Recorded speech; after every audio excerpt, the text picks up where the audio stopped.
Auf den Windpeitschten Klippen der Nordkust Long Islands, wo die grauen Wasser de Long Island soundgegen Felsen schlagen, die Jahrhundert von Urgias und Verfall Meiderlet haben, steht ein Schloss, das niemals hat stehen sollen, ein Festung, gebaut aus Traumen, die starben, beaver der Mortal getrocknet war, ein Denkmal für Traumt, aber nie bewan Zukunft. Wenn man sich dem Hempstead House in einem nebelverhangenen Morgen nahert, wenn der Nebel vom Wasser hereinrollt sich die abgebrochen Term legt, wenn die Unvollendeten Sinnen wie die Nochen eines praktischen Wesens aus dem Grau auftauchen, das mitten in der Verwandlung starb, kann man nicht anders, als sich zu fragen, welcher Dunkle Pakt wird hier geschlossen, welchen Preis sollt man für dies Einschworen Pracht, welch menschlichen Kosten liegen unter diesen romanischen Bogen. Begraben, die nix als Abwesenheit Rahmen. Warum steht ein Palast, berichtet von einer der reichsten Familien Amerikas, hut nicht als Heim, sondern als architektonisch Lechede, als Steinern Hol unerfüllt Absicht, die von Vermögen flustert, die zu gültig sind, sie zu begreifen, Tragödien, die zu intim sind, sie zu vergessen. Denn das Hempstead House ist nicht nur ein unvollendetes Gebäude, es ist ein dreidimensional Zeugnis de dunkelsten Paradoxens de goldenen Zeitalters, wie immenses Vermögen alles kaufen konnte außer Glück, wie es Armeen von Arbitern befleichen, aber nicht das Schicksal selbst lenken konnte, wie es Schlosser errichten, aber nicht die Herzen schützen konnte, die in innen schlagen. Zu verstehen, wie es dazu kam, wie ein Bauwerk, das den großen Häusern Europas Konkurrenz machen sollt, stattdessen zu einem Denkmal der Verlassenheit wird, müssen wir zurückreisen in die 1890er Jahre, und den Hochpunkt der ersten großen Vermögenskonzentration Amerikas, als industriell Reichtumer von atemberaubendem Ausmaß von Männern eingeschafft wurden, deren Namen zum Synonym vermacht wurden, Rockefeller, Carnegie, Morgan, Vanderbilt, unter diesen Titanen bewegt sich Howard Gould.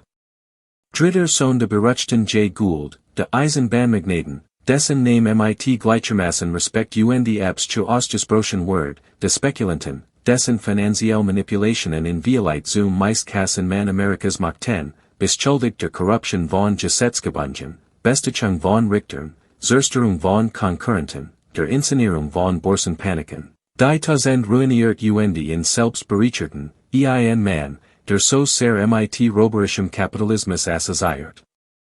Word, das sein Neckruf bei seinem Tod 1892 weniger wie Arungen als Ankligen Klangen. Sein Sohn Howard, der etwa $15 Millionen, hut vielleicht 400 Millionen, aus diesem Bellastetten Vermögen erbt, fand sich mit 24 Jahren im Besitz eines unvorstellbaren Reichtums, aber auch eines Erbes, das in den Augen der alteingesessenen Gesellschaft verdächtig macht. Denn die Goulds waren kein Astors oder Vanderbilts, die zumindest den Anschein von Respektabilität hatten, nicht einmal Carnegies, die behaupten konnten, etwas Greifbares geschaffen zu haben, sondern wurden ausschließlich mit finanzieller Manipulation, mit den dunklen Kunsten der Spekulation assoziiert, die nichts produzierten, sondern Vermögen von den Taschen der Weilen in die Tresor der Wenigen transferierten. Howard Gould, gebildet, kultiviert, wirklich in Kunst und Wissenschaft interessiert, sich verzweifelt nach etwas, das die Millionen seines Vaters nicht automatisch kaufen konnten, Legitimität, Akzeptanz, einen Platz in der Gesellschaft, die seine Familie als gefahrlich Aufsteiger betrachtet.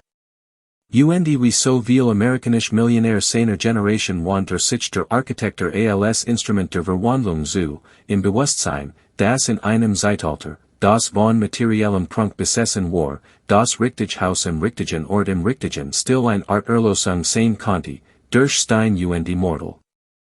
Kommunisieren konnte, was wird alien nicht vermochten, das die Goulds ihren Platz unter Amerikas Aristokratie verdienten, das Reichtum dauerhaft war, das Familie nicht nur finanziell, sondern auch kulturell angekommen war.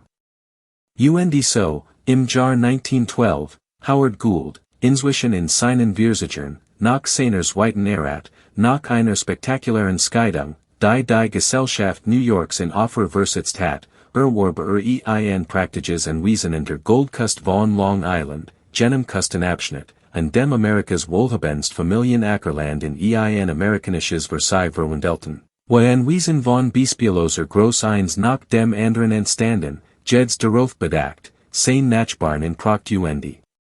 Raffen es zu übertreffen, wo die Vanderbilts Eagles Nest errichteten, wo die Prats verschiedenen Villen bauten, wo Otto con das Ohika Castle errichtet, wo jeder Hügel und Ged Landsungskien, als Word dort ein weiters Schloss aus dem Boden sprießen, und Goulds and Wiesen, das ein dramatisch Klippenlich mit weitem Blick auf den Sound einem. Verlangt nach einem Haus von entsprechender Großartigkeit, etwas, das seinen Reichtum und Geschmack verkunden wird, etwas Europäisches.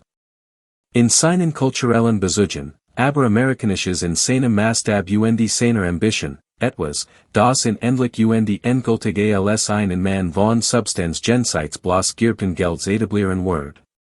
Für diesen Auftrag wann sich die Architekten Hoppen und Kuhn, und Gieshin Facklut, die zahlreich Häuser für Wohlhabend entworfen hatten, und gemeinsam entworfen sie etwas bemerkenswertes, ein Schloss im normannischen Stil, romanisch in seiner architektonischen Sprache, mit massiven Steinmauern, Rundbogen, festungsähnlichen Türmen, ein gebaut, das auf die großen Burgen de mittelalterlichen Frankreich Bezug nahm, aber in die Bedürfnis der amerikanischen Luxuswohnens de frühen 20. Jahrhunderts angepasst war, mit moderner Sanitar Heizungs, und Elektrikinstallation, verborgen in Wanden, die außerhalb als stunden seit Jahrhunderten. Die Vision war temeraubend in ihrer Ambition, ein Haus mit etwa 100 Zimmern, die Innenhof eingeordnet waren, mit einer großen Halle, die sich über zwei Stockwerke streckt, mit Galerien, Bibliotheken und Musikzimmern, mit Apartments für Familie und unzählige Gast, mit Dienstflügeln, die Dutzend von Angestellten beherbergen sollten, die für den Unterhalt ein solchen und Wiesens notig waren, mit Stallen, Garagen und Gewachhäusern, mit terrassierten Garten, die Klipp zum Wasser hinabstiegen, das Gesamtensemble so konzipiert, dass als in sich Gestklassen Welt fungiert, in der die Goulds wie mittelalterlich Herren leben konnten, angepasst in modernen Komfort, wo sie auf einem Niveau unterhalten konnten, das mit allem in Newport oder im Hudson Valley konkurrieren wird, wo jeds Detail Dauerhaftigkeit, Solidität und das Gefühl vermittelt, dass dies Familie und Diocese Haus über Generationen Bestand haben werden. Der Bau begann mit den Ressourcen, die nur Vermögen aus der Gilded Age aufbieten konnten, mit Hunderten von Arbeitern, die Steinbrachen und Fundamente legten, mit importierten Materialien, die per Schiff und Bahn einkommen, mit erfahrenen Handwerkern, die aufwendigen Steinmetzarbeiten und Fenstern, Türen und dekorativen Elementen ausführten, mit dem Rohbau. Der Monat für Monat stetig Watches, Term für Term, Flügel für Flügel. Und für ein Zeit musste es so scheinen, als wird Howard Gould seinen Traum verwirklichen, den Palast schaffen, der die gesellschaftliche Stellung seiner Familie sichern wird, etwas so großartiges bauen, dass es die Skandal und den befleckten Namen Gould überdauern wird, etwas, das über Jahrhundert hinweg zugnisabelgen wird, das sein Zweig der Familie sein Herkunft überwunden hat. Doch selbst als die Mauern im Prestigen, selbst als das Schloss allmählich Gestalt annahm, zeichnet sich bereits Argerub, den Howards. Zweite die Besichung, die Diocese Gesamt Bauprojekt ausgelost hat, zerbrach mit derselben spektakulären öffentlichen Dramatik, die sein erste Scheidung gepragt hat, sein Frau Florence warf ihm Grausamkeit und Vernachlässigung vor, Priorisierung seiner Gesellschaftsinteressen und Bauprojekt über ihr Besichung. Und Howard kontert mit Vorwürfen von Untreue und Verschwendung. Und was ein private hele Schwierigkeit hat bleiben sollen, wird stattdessen zur Sensation in den Boulevardzeitungen, die mit Freude jeden Vorwurf und Gegenvorwurf, jeden Gerichtstermin und juristischen Schockzug, jeds in time Detail häuslichen Kriegs berichten, und die Öffentlichkeit verfolgt mit fasziniertem Entsetzen beobachtet man, wie einer der reichsten Männer Amerikas und seine Frau sich in der Presse gegenseitig zerstörten. Florence, bestrebt, ihr Scheidungsvereinbarung zu maximieren, setzt alle verfügbaren Mittel ein und stellt Howard als einen Kulten, kontrollierenden Tyrannen dar, der sein Besitztümer mehr schätzt als sein Beziehungen. Howard hingegen, entschlossen, sein Vermögen vor der seiner Meinung nach habgierigen Opportunisten zu schützen, wird sich mit gleicher Hart. Die Scheidung zog sich über Jahr hin, von 1913 bis 1915, verschlang enorm Geldsummen und emotionale Energie. Währenddessen wuchs das Hempstead House weiter auf seiner Klippemper, doch es wurde zunehmend zu einem bitteren Symbol, nicht für häusliches Glück, sondern für häusliches Scheitern, nicht für die strahlende Zukunft einer Familie, sondern für den spektakulären Zusammenbruch einer Ehe. Denn was ist ein Palast ohne Königin? Welchem Zweck die ein Schloss, wenn die Beziehung, für die es gebaut wurde, zerstört ist?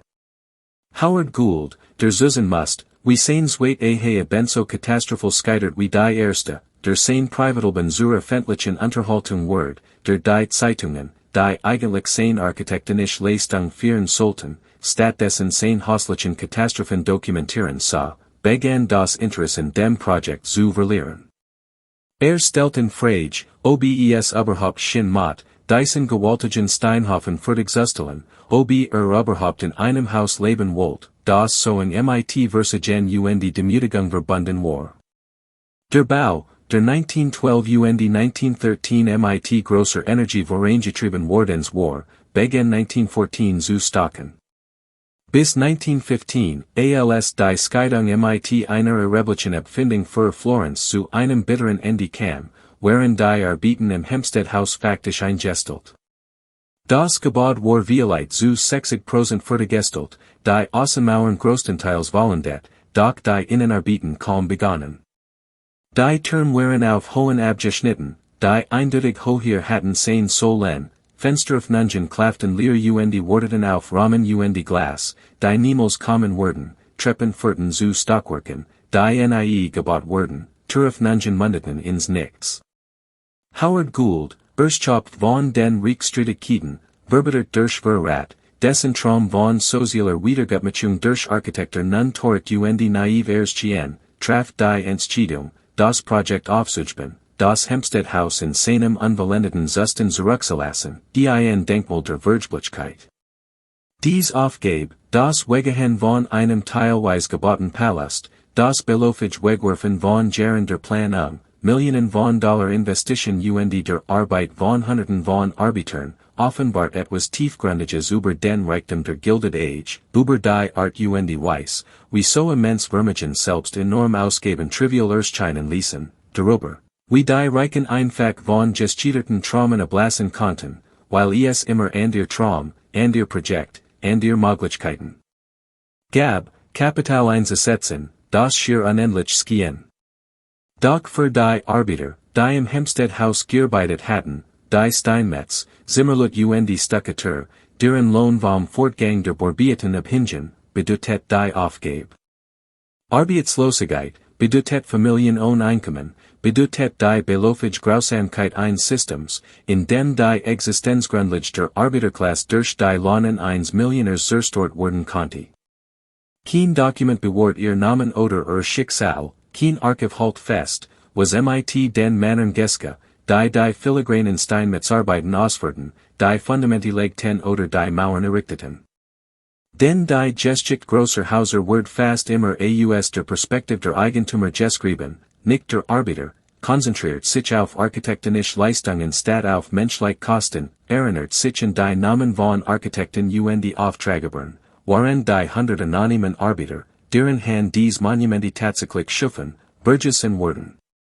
So stand das Hempstead House durch die Spaten 1910 und Heinien in die 1920er Jahr, Wedger abgerissen nach vollendet, in einem seltsamen architektonischen Schwebezustand, sein Steinmauern wetterten in der salzigen Luft, sein leeren Fenster starten blind zum Sound, sein unvollendeten Turm verliehen ihm ein eigenartig abgeschnittens Aussehen. Als hat ein Ries herabgegriffen und abgeschnitten, die Spitzen abgeschnitten, und das ein Riesenwort vor Ort als Goulds Torheit bekannt, ein Warnen Geschichte über Urgies Überheblichkeit, über zu groß angelegt Bewerben, über die Tatsache, das selbst unbegrenzter Reichtum keinen Erfolg garantieren kann. Howard Gould selbst verschwand weitgehend aus der Gesellschaft ziehen, in die so verzweifelt einzutreten versucht hat, zog sich aus dem öffentlichen Leben zurück, widmet sich anderen Anwesen und anderen Beschäftigungen, und das Großschloss, das seine Legitimität begründen sollt, wurde stattdessen zum Beweis seines Scheiterns, zum Witz, zur Peinlichkeit, zu einem Palast, der niemals vollendet worden wird. Doch die Geschichte von Hempstead House in det nicht mit Howard Goulds aufgegeben, denn 1923 wurde das Anwesen von Daniel Guggenheim erworben, Mitglied einer weiteren der großen amerikanischen Industriemagnatenfamilien, der Guggenheim Bergbau, und Hutton Imperiums, das die Familie zu einer der reichsten des Landes gemacht hat. Daniel Guggenheim sah auf das Unvollendete Schloss in seinem dramatischen Standort nicht ein Torheit, sondern ein Chance, ein praktisch Struktur, die angepasst, in einem modifizierten Maßstab vollendet und von Goulds geschiedertem Traum in die verwirklichte Realität der Familie Guggenheim verwandelt werden konnte. Engagiert den Architekten Horace Trumbauer, MIT der beste Instructor zu arbeiten, zu beurteilen, was geritet werden konnte und wie ein Fertigstellung möglich war. Trumbauer, einer der führenden Architekten des Goldenen Zeitalters, Entwürfer des Philadelphia Museum of Art und zahlreicher großer Anwesen, ging die Herausforderung mit professioneller Kompetenzen.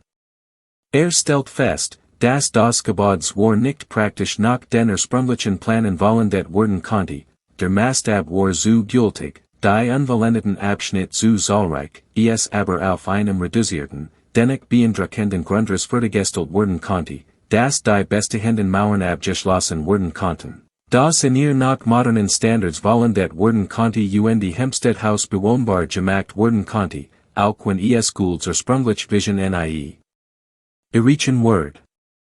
So begann ein Zweitbauphase, und diesmal wurde das Gebäude tatsächlich fertiggestellt, bewohnbar gemacht, mobiliert und besitzen. Die Guggenheims nutzten als Daniels Rückzugsort auf Long Island, einen Ort zum Unterhalten und zur Flucht aus der Stadt.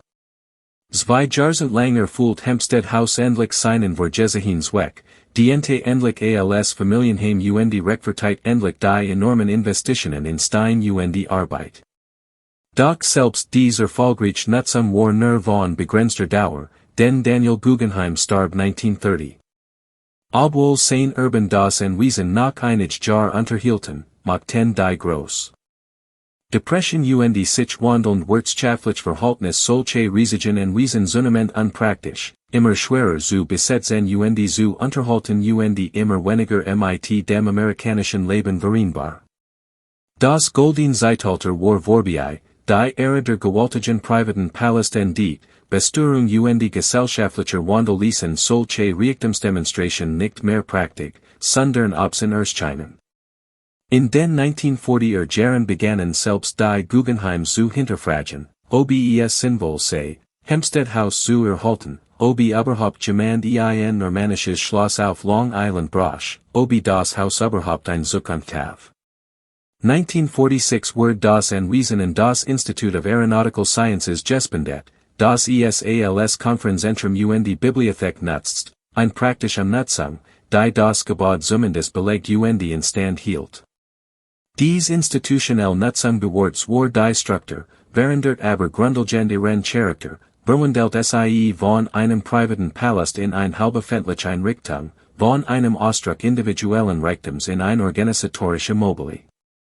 In den 1950er Jahren ging das Anwesen in die Merchant Marine Academy über, die in ihren Campus integriert und Hempstead House für Verwaltungszweck und als Unterkunft nutzt. In dieser Funktion besteht bis heute fort, steht immer noch auf seiner Klippe, ist architektonisch beeindruckend und trotz seiner institutionellen Nutzung klar als Schloss erkennbar, aber grundlegend verwandelt von dem, was sich Wedger Gould nach Guggenheim vorgestellt hatten. Und wenn sie Hempstead H. Hut, wenn man durch das Großfeuer des Hauses geht, in dem nun Kadetten statt Millionär Wirkerin, die steinernen Treppen hinaufsteht, die von Generationen von Marinecadetten und nicht von aristokratischen Gassen abgenutzt wurden, und aus den Fenstern auf denselben Blick auf den Sound schaut, den Gould sich von Vollendetten Termen aus vorgestellt hat, kann man nicht anders. Als das Gewicht all dieser Aufgegebenen Zweck, all dieser gestieterten Traum zu spüren. Den Diocese gebaut war nacheinander ein Denkmal für Scheidung, ein Charitätsprojekt, ein Familienrefugium, ein institutionelle Einrichtung, ein Gebaut einer Militärakademie, Nutzung legt neue Bedeutungen über die sprungliche Absicht, Wandlung offenbart die wesentliche Vergänglichkeit der Zweck, für die Großhäuser gebaut wurden. Die architektonischen Details, die romanischen Bogen, die massiven Steinmauern, das mittelalterliche Vokabular der Festungsarchitektur, wirken angesichts dieser Geschichte von Verlassenheit und Nutzung zunehmend ironisch. Denn was bedeutet es, in Amerika ein Schloss zu bauen?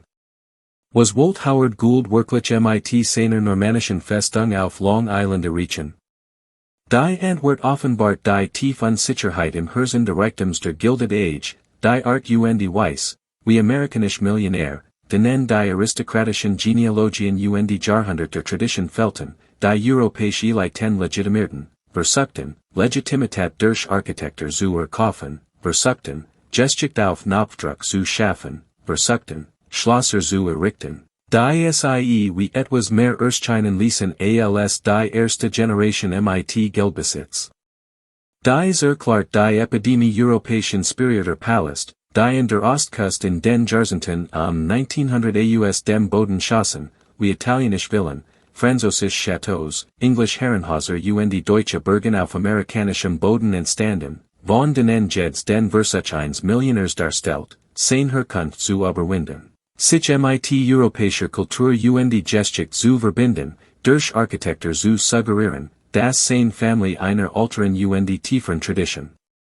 Angehört als dem industriellen Kapitalismus, der tatsächlich seinen Reichtum hervorgebracht hat. Hempstead House mit seinen normannischen Türmen und romanischen Bogen nimmt in dieser Fantasy-Thiel, diesem aristokratischen Schauspiel, dieser architektonischen Kostümparty, bei der amerikanische Millionär ihr Häuser in europäischen Stilen kleideten und so täten, als con alien Reichtum sie adelig machen.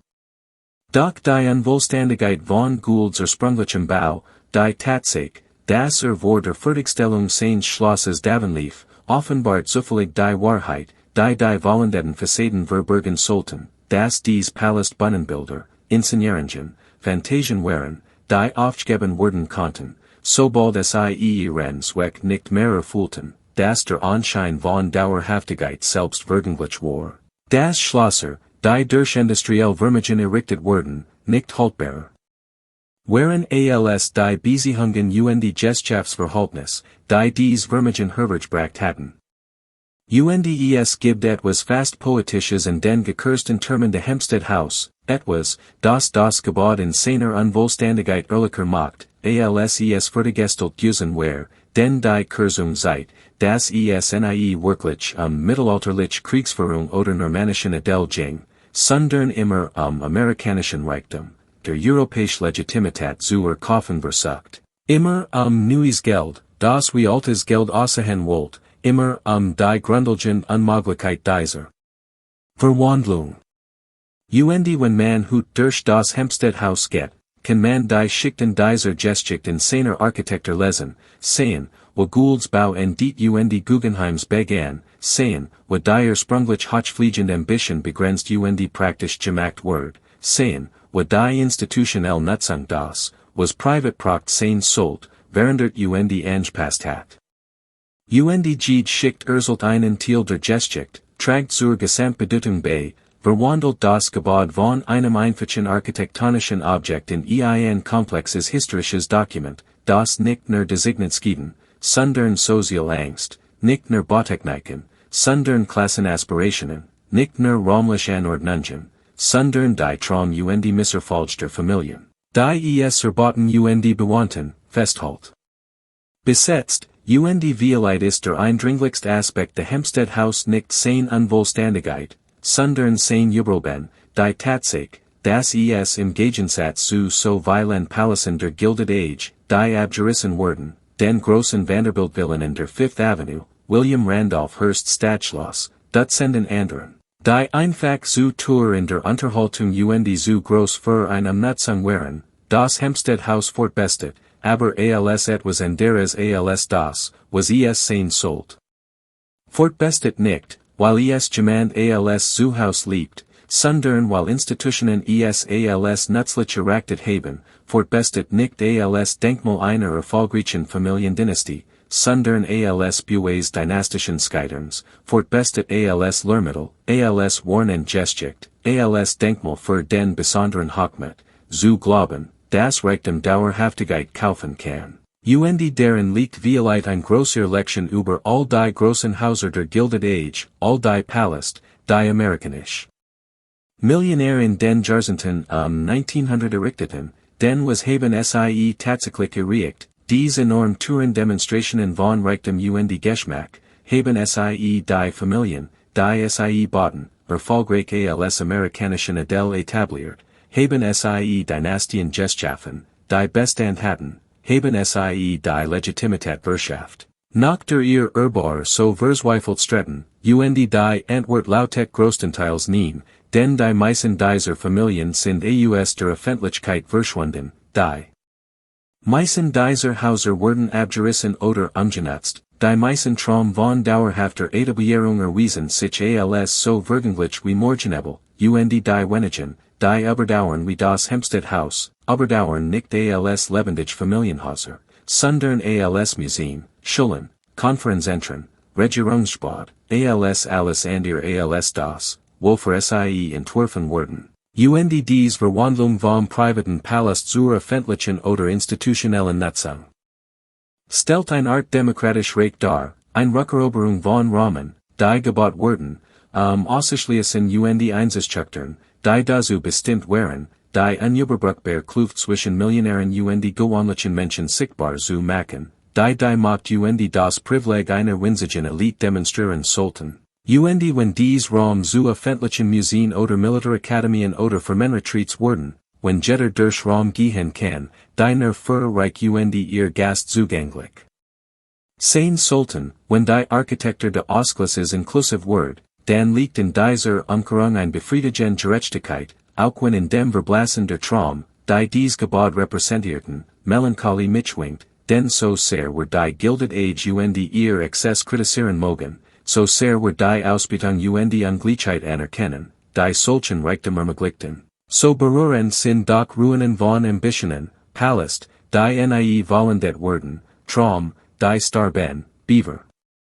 Sie verwirklicht wurden konnten, und das Hempstead House, welcher vollständig nachwalig verfallen, welcher ganz bewohnt nachwalig verlassen, existiert in einem Grenzstand, der es irgendwie interessanter macht, als es gewesen wär, wenn Gould es vollendet hat, aufschlussreicher, als wenn Guggenheim es nie umgebaut hat, bedeutungsvoller, als wenn es abgerissen wordens wär. Denn gerade sein Unvollständigkeit erzählt eine Wahrheit, die Vollendet Palast verschleiern, das Reichtum kein Garantie für Glück bietet, dass die grandiosesten architektonischen Visionen durch privat Misserfolg zunichtigemacht werden können, das Scheitern und Ernüchterung den Bau eines Schlosses ebenso sicher stoppen können wie eine militärische Belagerung, dass die Kraft, die Großhäuser zerstören, nicht immer extern sind, sondern oft intern, nicht immer materiell, sondern häufig emotional. Und das am Ende die steinernen Mauern und Turm lang überdauern, nach dem die menschlichen Zweck, die sie errichteten, Burgessen sind, lang nach dem die hen gescheitert, die Vermögen zerrannen und die Familien zerstört sind, und das Gebäude steht als durch all Descende, zeichnet in seinen verkursen Termen und seinen umgestalteten Rahmen den gesamten Bogen von Ambition und Scheitern nach, der so viel von der Gilded Age kennzeichnet. Und wenn man in einem grauen Nachmittag vor dem Hempstead House steht, wenn das Licht schwindet und die Schatten lang sind, wenn man es studiert, sein, massiv Steinmauern und versuchen sie, sich die Vollendet Vision vorzustellen, die in Howard Goulds Geist existiert. Wenn sie in die Arbeiter denken, die hier schuften, ohne zu wissen, dass das Projekt aufgegeben worden wird, wenn sie die Abfolge von Eigentümern und Nutzungen betrachten, die Diocese Schloss in etwas verwandelt haben, das keiner seiner Erbauer hat vorherrschen können, beginnen sie zu verstehen, dass Hempstead House eigentlich gar nicht in erster Linie von Architektur handelt. Nicht grundlegend von normannischen Termen oder romanischen Bogen oder dem Geschmack der Gilded Age, sondern vielmehr von etwas universellerem und menschlicherem, davon, wir gebaut nutzen, Geschichten über uns selbst zu erzählen, Bilder davon zu projicieren, wir sein wollen, materiell Beweis für unsere Bedeutung zu schaffen, und davon, wie dies Geschichten scheitern, dies Bilder zerbrechen, dies Beweis zerfallen, und die gebaut bleiben, überdauern unseres Weg. Überleben unser Misserfolg, stehen als Denkmäler nicht für das, was wir erreicht haben, sondern für das, was wir versucht haben, nicht für unser Erfolg, sondern für unser Grenzen, nicht für die Dauerhaftigkeit, die wir suchten, sondern für die Vergänglichkeit, der wir nicht entkommen konnten. Und hieren Word Hempstead House Representative für etwas Größeres als sich selbst, Word zum Symbol für all die Unvollendeten Traum und aufgegebenen Ambitionen, die Menschheitsgeschichte übersehen, für all die Projekt, die mit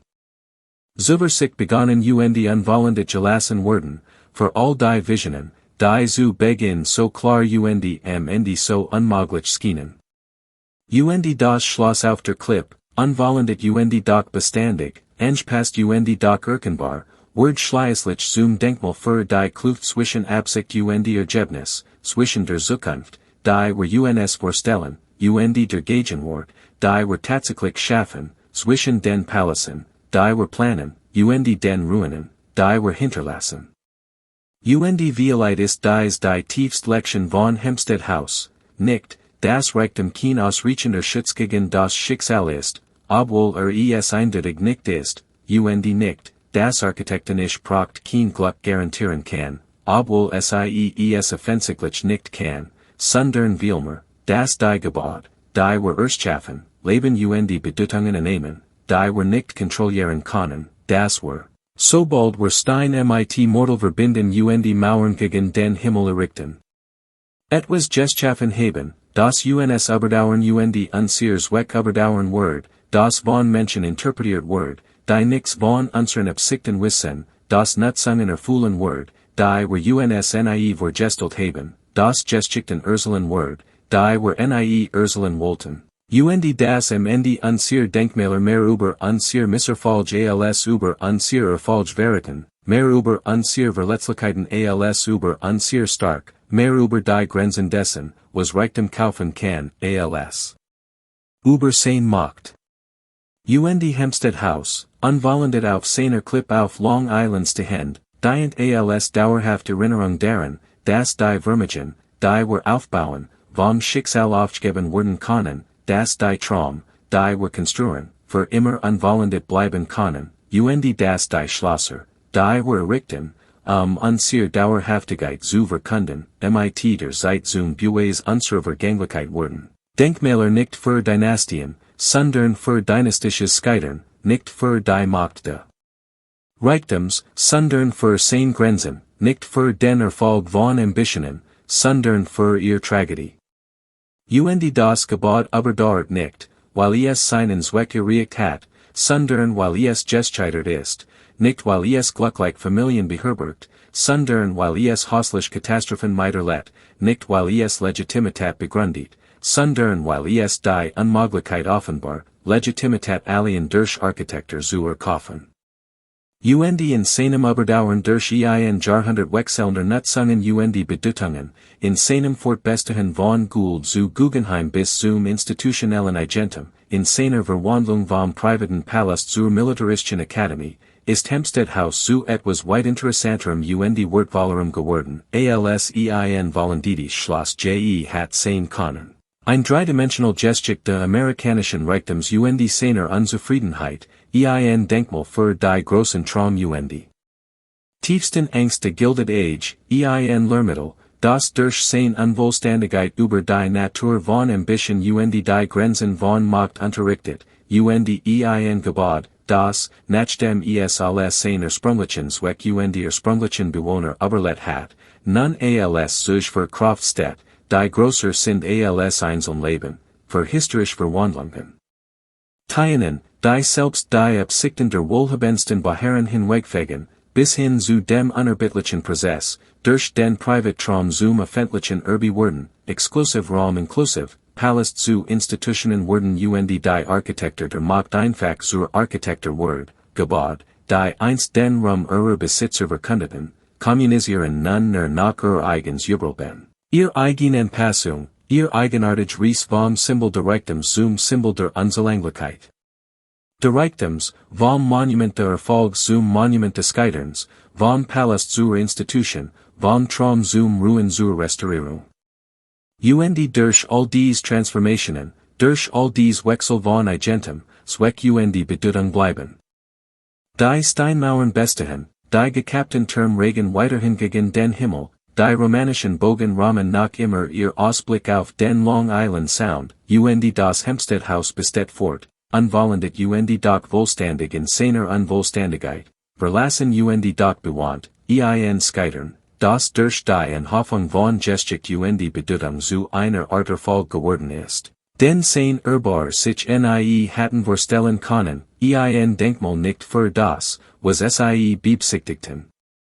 Sondern für das, was sie nicht kontrollieren konnten, nicht für ihr Macht, sondern für ihr Machtlosigkeit, nicht für die Dauerhaftigkeit der Reichtums, sondern für dessen Vergänglichkeit. Und in dieser letzten Verwandlung, diesem Übelben als etwas anderes als das, was es sein sollt, bietet das Hempstead House sein letzt und vielleicht wichtigst Lection, das die Gebäude, die wir erschaffen, letztlich nicht uns gehören, sondern der Zeit, nicht einzelnen Eigentümern, sondern der langen Geschichte, die sie interpretiert und nu interpretiert, nicht den Vermögen, die sie errichteten, sondern den Kulturen, die sie bewahren, abreißen oder anpassen wurden, je nach Bedürfnissen. Und die Wurden, die wir nicht vorherrschen können.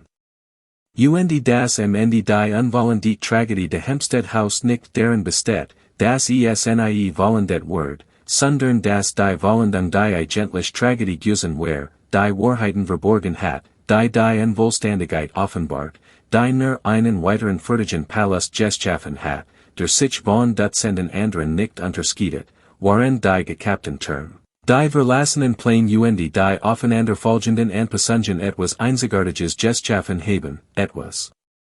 Ehrliches, etwas, das auf ein Weiss die Wahrheit über das Amerika der Gilded Age erzählt, wie es poliert Fassaden und die Vollendete Visionen niemals konnten. So steht das Schloss de, für ein Vermögen gebaut, vom Schicksal verlassen, unvollendet und doch ein Tragödie, die durch Zeit und die Verwandlung zu etwas ganz anderem geworden ist, ein Denkmal dafür, wie unsere großartigsten Pläne scheitern, unsere klarsten Visionen sich trüben, unsere sichersten Zukunft nicht eintreffen, und doch bleiben die Stein, die Mauern bestehen. Das Gebäude aber dort, Geschichten zu erzählen, die wir nie beabsichtigten, über Grenzen, die wir nicht anerkennen wollten, und enden, die wir nicht verhindern konnten. Und das Hempstead House, unvollendet, angepasst, umgenutzt und institutionalisiert, steht schließlich als Beweis dafür, das Gebäude Bedeutungen überdauern, das Architekturs-Weg überlet, das Steinmauern die Traum überdauern, die sie errichteten, und das die Denkmäler, die wir bauen, unsere groß zu verkünden, mit der Zeit zum Beweis unserer Menschlichkeit, unserer Verletzlichkeit, unserer letztendlichen Machtlosigkeit gegenüber Kraften wurden, Scheidung und Tod, Wirtschaftlicher Wandel und Social Transformation, Zeit und Schicksal, die selbst die großen Vermögen nicht kontrollieren, nicht verhindern, nicht mit Geld umgehen können.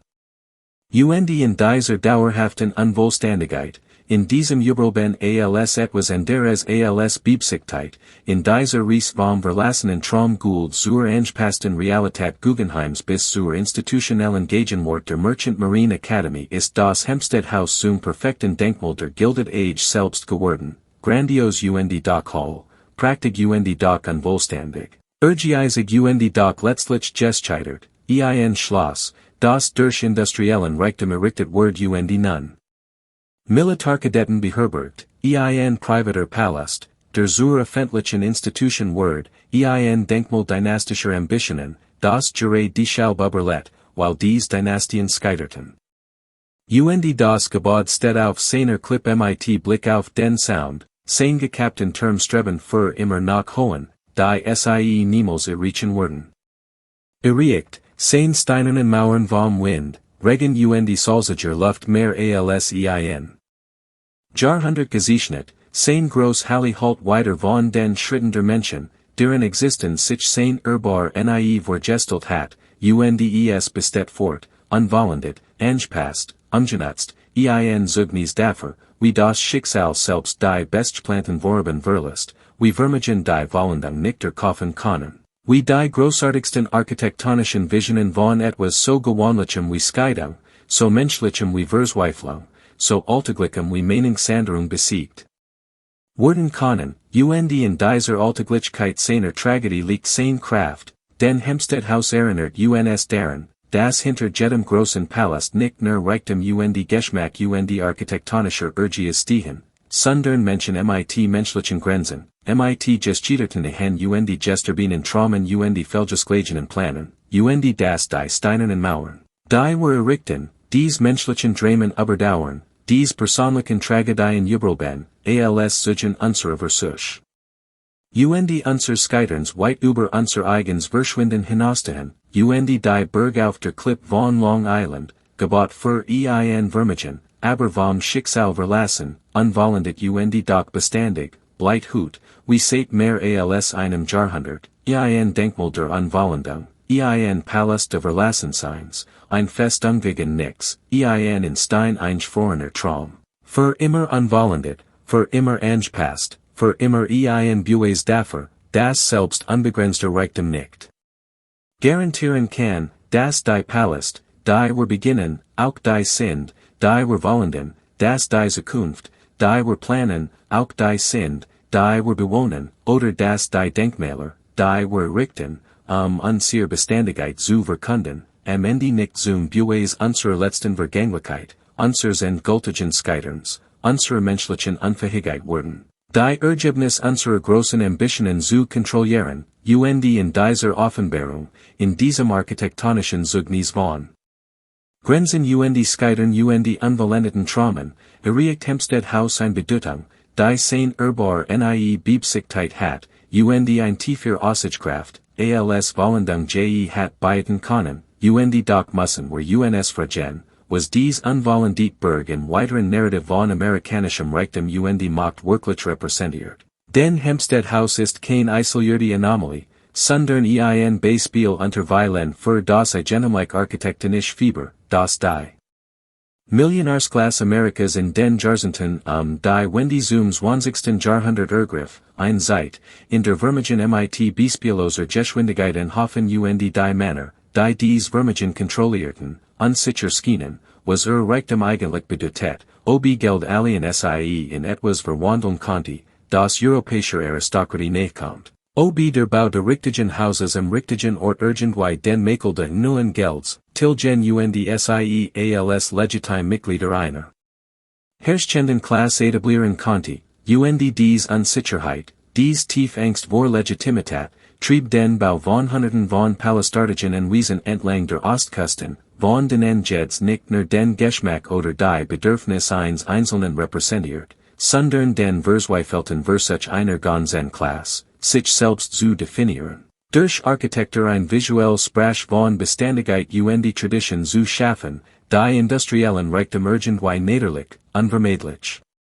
richtig erscheinen ließ, und Howard Goulds verlassen Burg wurde, betrachtet durch dies Linz, nicht nur zu einem persönlichen Scheitern, sondern zu einem Symptom einer größeren sozialen Pathologie, einem Beweis dafür, das Gesamtprojekt, durch Europäische Palast ein sofortige Aristokratie zu errichten, Grundlegend Fehlerhaft war, auf einem Missverständnis beruht. Wie Soziolegitimität tatsächlich funktioniert, von Anfang an zum Scheitern verurteilt war, weil Legitimität nicht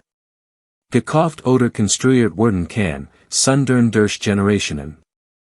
Verantwortungsvoller Vorsorge, durch Nachweisens Engagement für die Gemeinschaft, durch Verhalten, das Privilegien Rechtfertigt nicht nur zur Schau stellt, verdient werden muss, die Millionär der Gilded Age, mit wenigen Ausnahmen, haben dies nie verstanden, haben nie begriffen, dass der Bau einer Burg einen nicht zum Lord macht. Das Importieren europäischer Architekturstil nicht europäische Sozialstrukturen importiert, das Reichtum und Verantwortung, macht on.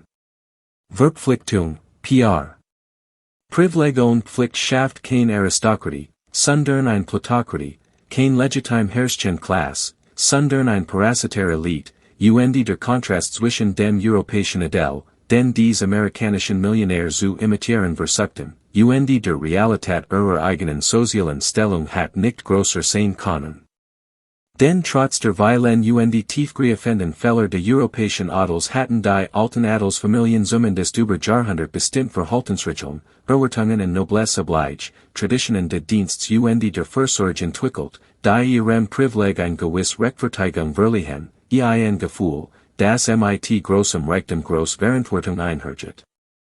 Die amerikanischen Millionär der Gilded Age hingegen schienen zu glauben, das Reichtum sein eigen Rechtfertigung sei, dass die Fähigkeit, ein 100-zimmeriges Schloss zu bauen, grundgenig sei, eins zu errichten, das zur Schau gestalter Konsum nicht sei, wofür man sich schämen muss, sondern etwas, das geführt werden sollt. Dieser grundlegend Unterschied bedeutet, dass ihr architektonischen Fantasien niemals das erreichen konnten, was sie erreichen sollten, niemals neues Geld in altes verwandeln konnten, niemals sofortige Tradition schaffen konnten, niemals industriell Vermögen niederlich unvermeidlich erscheinen lassen konnten, sondern stets als zufällig kürzlicher Werben wahrgenommen wurden. Hempstead House, das Unvollendete blieb, weil sein Erbauer das Interesseverler, als sein scheitert, wird so zum perfekten architektonischen Beweis für dies Unmöglichkeit. Denn ein war aristokratisch Familie, ein mit echten Wurzeln in ihrer Gemeinschaft echter Verpflichtung zu einem generationenübergreifenden Erbe, hat niemals einfach einen teilweise errichteten Stammsitz aufgegeben, where niemals von einem Projekt, das zukünftige Generationen beherbergen sollt, zurückgetrieben, hat das gebaut trotz persönlicher Schwierigkeiten vollendet, weil das Haus nie nur der persönlichen Befriedigung diente, sondern der Familienkontinuität, der Dynastie. Dem Schaffen von etwas, das individuell Leben die Beziehungen überdauert. Howard Gould hingegen fühlt kein solche Verpflichtung, denn sein Schloss diente nie wirklich der Dynastie, Kontinuität oder dem Erbe, diente der Schau, dem Wettbewerb mit anderen Millionären, dem Beweis etwas gegenüber einer Gesellschaft, die in ihm zweifelt. Als dieser Wettbewerb simples Nucleus, als die die das Projekt motiviert hat, zerbrach, als die persönlichen Grund für den Bau verschwanden, gab es kein tiefer Verpflichtung zur Fertigstellung, kein Verantwortungsgefühl, das begonnen hat zu Ende zu bringen, kein Verständnis dafür, dass Großhäuser Verpflichtungen für ihr Erbauer mit sich bringen. Dies beläufig aufgab, Diocese wegehen von $Millionen Baukassen Tausenden von Arbeitsstunden offenbart die wesentlich Lehr im Herzen der Reichtums der Gilded Age, die Art weiß, wie so immens Vermögen ihr Besitzer sorglos machten, sie enorm ausgeben als trivial behandelten, sie unfähig machten, die menschlichen Kosten ihrer architektonischen Lohnen zu sehen. Denn als Howard Gould entschied, den Bau von Hempstead House einzustellen, traf ein Entscheidung, die nur in selbst betraf, so stellt sich das zumindest vor. In Wirklichkeit bedeutet sein Entscheidung Arbeitslosigkeit für 100 von Arbeitern, wirtschaftlich not für deren Familien, unterbrochen. Leben, zerbrochen plain enttäuscht Hoffnungen für all jene, die auf das Bauprojekt für ihren Lebensunterhalt angewiesen waren.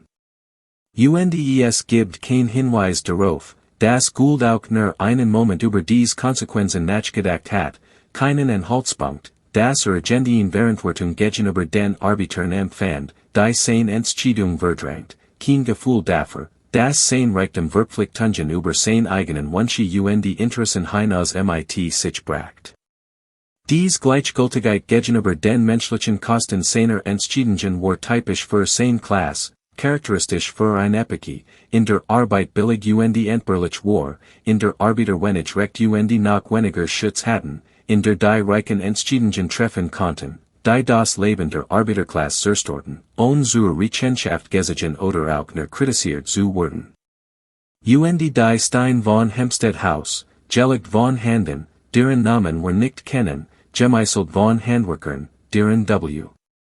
Lohn, die nur einen winzigen Bruchteil der Gesamtkosten des Gebäudes ausmachten, stehen als stills Zeugnis dieser Ausbeutung, der unsichtbaren Arbeit, die den Glanz der goldenen Ära erst möglich macht, der gewaltigen Kluft zwischen denen, die Palast entworfen und besollten, und denen, die sie tatsächlich errichteten. Wenn man durch das Hempstead House geht, seine architektonischen Details bewundert und seine dramatische Lage betrachtet, ist es leicht, dies Arbeiterwahrlich zu vergessen, das Gebäude nur als ästhetisches Objekt oder als Symbol der Reichtum zu sehen. Doch jeder Stein wird von jemandem gesetzt, jeder Bogen von Handen errichtet, die zu einer Person mit Namen, Familie und Leben gehorten. Dies Menschen, obwohl aus den historischen Aufzeichnungen gelöscht, sind ebenso Teil der Geschichte der Hempstead House wie Howard Gould oder Daniel Guggenheim, vielleicht sogar mehr, denn die Millionär kamen und gingen, verließen das Gebäude, nutzten es, oder spendeten es schließlich weg, aber die Arbeit der Arbeiter bleibt, physisch präsent in jeder Wand und jedem Turm, dauerhaft im Bauwerk selbst eingebettet. Und in dieser Beständigkeit liegt etwas soll Schons als auch Schreckliches, schon, weil es bedeutet, dass die Fähigkeiten und Anstrengungen der Arbeiterklasse den Reichtum, der sie besollt, aber dort haben, den Zusammenbruch der Vermögen und Familien, die sie in Auftrag geben, aber let haben, aber schrecklich, weil die es überall ben anonym, unbeacht und über die ursprünglichen Lohn hinaus, die sicherlich unzureichend und möglicherweise ausbeuterisch wären, nicht entlohnt wird. So steht das Hempstead House nicht nur als Denkmal für Goulds aufgegebene Ambitionen oder Guggenheims adaptive Wiederverwendung, sondern für die Tausenden von Arbeitsstunden, die Millionen einzelner Handlungen, Steinhuben, Mortalmischen, Details schnitzen, Fundamente legen, die das Gebäude tatsächlich erschaffen. Dies Arbeit, obwohl in den historischen Berichten, die sich auf Architekten und Eigentümer konzentrieren, unsichtbar bleibt, ist die grundlegende Realität der Struktur, das, was sie tatsächlich existieren ließ. Die es Vergessen der Arbeit, das Auslöschen dieser Arbeiter aus der Geschichte, ist eine Form von Gewalt, eine Fortsetzung der Klassenausbeutung, die das Gebäude überhaupt erst möglich macht.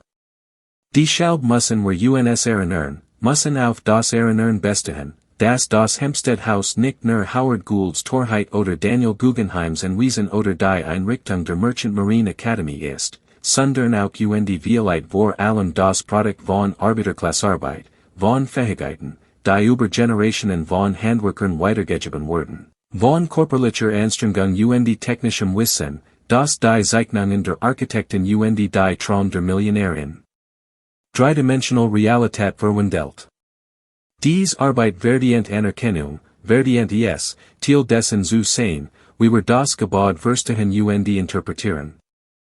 Verdient es, als Fundament, buchstäblich und im übertragenen Sinn, von allem anderen anerkannt zu werden. Wenn wir die Geschichte der Hempstead House erzählen, wenn wir seine Unvollständigkeit und seine aufeinanderfolgenden Umgestaltungen erklären, müssen wir nicht nur die Geschichte der Eigentümer erzählen, sondern auch die der Besitzlosen, nicht nur die Geschichte der Reichtums, sondern die Geschichte der Arbeit, nicht nur die Erzählung der Genigen, die sollten, sondern die der Genigen, die besollt wurden. Dies vollständige Geschichte, dieser ehrliche Bericht zeigt, dass die Tragödie der Hempstead House nicht nur darin besteht, dass es nie fertiggestellt wird, sondern dass es überhaupt gebaut wird, nicht nur, das Howard Gould Aufgabe, sondern das überhaupt Entwurf, nicht nur, das verschwendeten Reichtum repräsentiert, sondern das vielgeleitig gesellschaftliche Ressourcen symbolisiert. Denn die Millionen, die für dieses Schloss ausgegeben wurden, die Arbeit, die in seinen Bau investiert wurde, die Materialien, Fähigkeiten Zeit, die der Schaffung eines privaten Palasts für das Ego eines Manns geödmet wurden, hatten für Zweck verwendet wurden können, die der Gesellschaft tatsächlich zugutkommen, hatten Wohnraum für Arbeiter, Schulen für Kinder oder Krankenhäuser für krank schaffen können, hatten etwas schaffen können, das menschlichen Bedürfnissen dient statt menschlicher Eitelkeit. Dies ist die tiefer Anklage gegen die Architektur der goldenen Ära, nicht, dass die Gebäude selbst nicht schon oder beeindruckend wären, weil sind es, sondern dass sie ein gültige Verallokation von Ressourcen darstellen. Wenn Ressourcen vorhanden sind, eine Gesellschaft, die es Einzelnen erlaubt, solch enormen Reichtum zu befehlen, dass sie 100 Zimmerige Schlösser bauen konnten, waren andere Menschen in Maitskazernen leben, die ein derart extrem Ungleichheit Zulius, das Palast armit nur wenig Meilen voneinander entfernt koexistierten, die Wirtschaftssystem schuf, in dem Howard Gould $15 Millionen urban Conti, etwas zu tun, waren die Arbeiter, die sein Schloss bauten. Vielite $2 pro Tag verdienten sich glücklich schätzten, Arbeit zu haben, Hempstead House in seinem Unvollendeten Zustand dies Ungleichheit versehentlich Clara offenbart als Vollendete Palast, denn die abgeschnittenen Term machen die Willkür der Reichtum sichtbar, die Art weiss, wie Millionär Research Projekt nach Bleiben beginnen erbrechen konnten. Ressourcen rein nach persönlicher Präferenz einsetzen zurückziehen konnten, wie sie gültig bewerben. Wie Spielzeug behandelten, mit denen sie spielten die sie dann wegwerfen. Dies Willkür, dies Behandlung ernster Unternehmungen als belofig Vergnügungen, dies Unfähigkeit zu erkennen, dass entschiedenen Konsequenzen für andere hatten, charakterisiert die Elite der Gilded Age delegitimiert sie letztlich, ließ ihren Reichtum nicht wie niederlichen aristokratischen Privilegien erscheinen, sondern wie Zufall, wie Diebstahl, wie etwas, das durch Besteuerung, Regulierung politisch Maßnahmen eingeschränkt werden muss. Die Reformen der progressiven Ära, die dem Gilded Age folgten, die Einkommenssteuer, das Kartellrecht Arbeitsschutzgesetz, waren direkt Reaktionen auf die Art von Ungleichheit, die Hempstead House repräsentiert, versuch, solch extrem Konzentrationen von Reichtum zu verhindern, sicherzustellen, dass wirtschaftliche Ressourcen gerechter verteilt wurden, unmöglich zu machen, dass Einzelpersonen Vermögen besitzen, die so gültig sind, dass sie Schlösser bauen aufgeben können, ohne finanzielle Konsequenzen zu tragen. In diesem Sinn ist Hempstead House ein Denkmal nicht nur für die Pracht der Gilded Age, sondern auch für dessen Übermaß, nicht nur für die Macht des Reichtums, sondern für die politische Reaktion, die Exzess des Reichtums provozierten. Das Gebäude steht heute teilweise deshalb nach, weil dies politische Reaktion wirkt, weil die Art von Vermögen, die Palast der Gilded Age errichteten, nach Einführung der progressiven Besteuerung unmöglich wird, weil die extreme Ungleichheit von 1900 durch politische Maßnahmen allmählich, teilweise vorübergehend reduziert wird. Obwohl wir heute ein zweit Gilded Age erleben, in der die Konzentration von Reichtum die der ersten Zeit übertrifft oder erreicht, in der Milliardär nicht Schlösser, sondern Megayachten Privatraumfahrtprogramm bauen, in der die Ungleichheit auf ein Niveau zurückgekehrt ist, das seit Howard Goulds Rückzug von seinem Unvollendeten Palast nicht mehr gesehen wird. Die in Hempstead House als Erinnerung daran, dass solche Ungleichheit weder noch unvermeidlich ist, dass sie herausgefordert verhindert werden kann, dass Gesellschaften entschieden können, ihr Wirtschaft anders zu strukturieren, Ressourcen gerechter zu verteilen, die Art von obscenem Reichtum zu verhindern, die das Schlossbauen ermöglicht, während grundlegend menschlich Bedürfnis unerfüllt bleiben.